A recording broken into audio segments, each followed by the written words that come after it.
From current quarterbacks trying to become the NFL MVP to the guy who was back in 2016. Yeah. 2016 MVP. That was the 28-3 season. One of the folks at the thing last night, guy was a Falcons fan, and we were just talking about how, like, you just feel like you're never going to get past it until everybody's gone. And now it seems like everybody's gone, right. except ownership and Rich McKay. Right. Everybody's gone. Right. So Matt Ryan gone sort of from the NFL. He is going to work for CBS Sports. He said in his tweet, this is not a retirement post. Now, somebody sent me his contract because when you get into guarantees and you Right. get $12 million due from the Colts, there Right. is potentially an obligation to make yourself available. Right. And if you retire, if Jim Irsay decided he wanted to be a pain in the butt, he could try to get the $12 million back. I have the contract. I haven't had a chance to study it yet. That might not be in there, but it's still safer to just say I'm not retired. Then you avoid the argument altogether. You don't have to worry about the Colts doing something unpredictable and trying to get back to $12 million.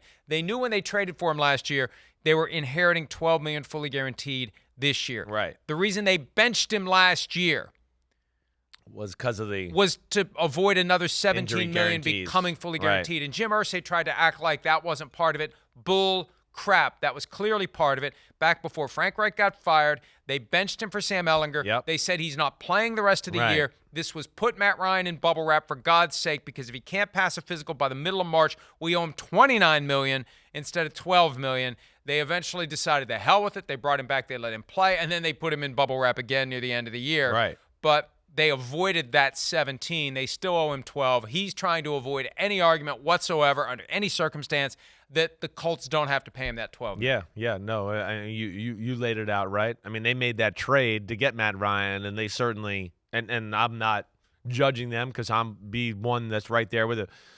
I didn't think he was going to fall off a cliff like that. I thought they'd get to hang another AFC finalist banner. Right, last upper year. quartile of the upper quartile. I thought they'd be in the upper quartile of the upper quartile. Right. And they'd lose to the Chiefs in the AFC Championship. Yeah, I thought there's a chance they could make a run as well. I did. That was a shock. That was one of honestly, we haven't even really talked about. That was probably one of the most shocking developments here of football in recent history. Really, to have a quarterback of that stature just kind of, and we still thought, ooh, wow, he's still good, and ooh, now he's with a team, and watch out.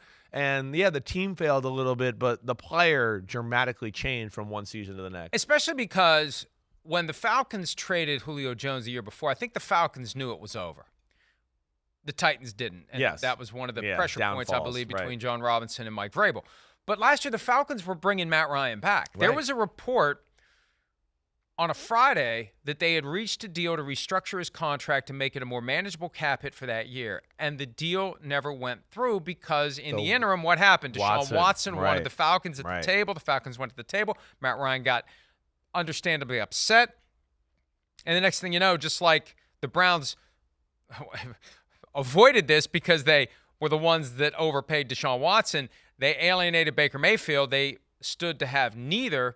The Falcons ended up with neither. Right. And they're still trying to adjust to that. Yeah, they're but still figuring it out. hindsight, Yeah, it's not in that hindsight, bad. they made the right decision. Right. Because they'd have been the ones paying him $12 million fully guaranteed this year if they had employed him last year. Yeah, no, I think in hindsight, it allowed them to move on and build their team and not have to worry about, wait, do we have to support an aging legend here with our team and figure out some way to make it look like he should still be one of the highest paid quarterbacks and all of that. So it kind of did work out for them. But yeah, I mean, Matt Ryan, it's hashtag retired, not really retired, but like, I think we all know that he's not going to be on the field again. There's nobody who's going to watch film of last year and go, ooh, I want to bring Matt Ryan in as my backup quarterback. That's not going to happen. He had an unbelievable run. I'm excited to see him at CBS. Well, he did a good job last year a few times when he was on there. For anything less than $12 million, he's working for free this year. Yeah, right. Why would you go play? Why would you go hold a clipboard for $3 or $4 million if you're going to see that money go straight back into Jim Irsay's pocket? It makes no sense. Take your $12 million as a parting gift. Go to CBS. Gosh, now he should ask for another $12 million from CBS. He's got to hang out with Phil and Boomer. I mean, holy crap. He should ask for another contract. I didn't see any specifics about what he's going to do. No, I haven't either. I know. I'd be interested where it goes. Is he going to do games? Is he going to be part of the digital stuff? Yeah. Is he going to be on their Do they still have a cable channel? They have, no. Is it Well, yeah, they have CBS CBS Sports. They Yeah. do. But I would think Do that we? he's only going to be, no, we don't. We're only on Peacock. Peacock. But Right. there's nothing wrong with that. Yeah. Nothing wrong. Well, that's coming up later in the program. It's a good day Big for year, Peacock. big year for I'm a Peacock. Peacock. You got to let me fly. We'll talk about that coming up. Hi, it's Mike Florio. Thanks for watching PFT on YouTube. Hit subscribe for the latest news and analysis from Pro Football Talk.